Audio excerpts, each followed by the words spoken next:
Hi, second grade students. Today we're going to start our study of Knowledge 2, Early Asian Civilizations. Today's story is going to be Lesson 1, the Indus River Valley, Part 1. Before we begin our story, we're going to go over our vocabulary words. Our first word is cultivate. Say cultivate. Cultivate means to grow or tend to a crop or a plant. Our next word is fertile. Say fertile. Fertile means rich in the materials or nutrients needed to produce many strong, healthy crops. And our last word is irrigation canals. Say irrigation canals. Irrigation canals are ditches cut into the ground to send water where it's needed. These snow-covered peaks are part of the Himalayas, a mountain range that stretches for miles across Asia, forming the highest mountain peaks in the world. Can you guess what happens to the snow on these peaks as it melts? The snow turns into water and travels down the mountainsides to form rivers in the valleys below. Water from the melting snows of the Himalayas combine with heavy spring rains, which then fill rivers and causes them to regularly overflow their banks. Fertile soil from the river's beds spread out over the nearby fields. As the water floods the valleys, it leaves behind this nutrient-rich soil, perfect for growing crops. Great civilizations all around the world have sprung up in river valleys. Taking advantage of the rich, fertile soil in these valleys, people learned to grow their own crops. Because of this, people began to stay in one place instead of constantly moving in search for food. Beneath the Himalayan mountains in Asia, along the banks of the mighty Indus River, one such civilization was born. Every year, snow from the Himalayas mountain melts. The water from the melting snow and heavy spring rains flood the Indus River Valley, leaving rich soil on the land around the river. More than 4,000 years ago, people spread out across the Indus River Valley.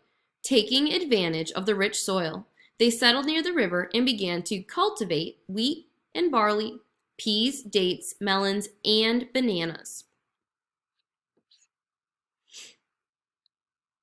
These people knew that if they wanted to live near the river, they would have to control the floodwaters. They developed ways to control the rising waters by building irrigation canals. These were meant to hold some of the water back and to release some of the water into the fields when needed. As their communities grew, these people continued to work together to plan and to build permanent cities by the river. There were many permanent cities by the Indus River. Not so very long ago, archaeologists uncovered Mohenjo-Daro, one of the most thriving cities of the ancient Indus River Valley.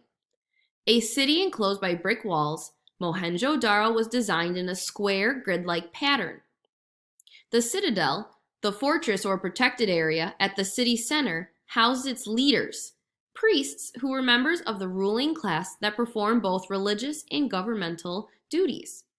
Beyond the citadel, spreading out in all directions of the city, a web of roads led to the homes of countless workers. Everyone had a job to do. Some farmed the land outside the city walls, some made bricks from the river's muddy soil, and others fashioned these baked bricks into buildings. Other people in the Indus River Valley had other jobs. For example, fine craftsmen designed jewelry and distinctive stone seals carved with pictures of buffalo, elephants, and tigers, a form of writing. Archaeologists uncovered many of these stone seals, but they are not sure of the purpose of them.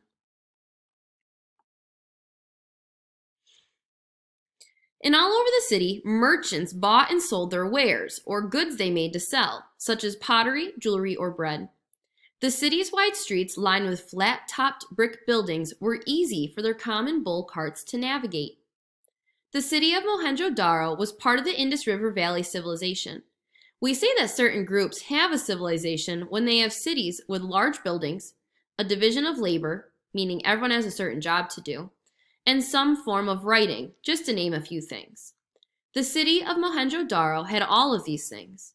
In the next lesson, you will hear what it might have been like to live in the city of Mohenjo-Daro, a part of the Indus River Valley civilization.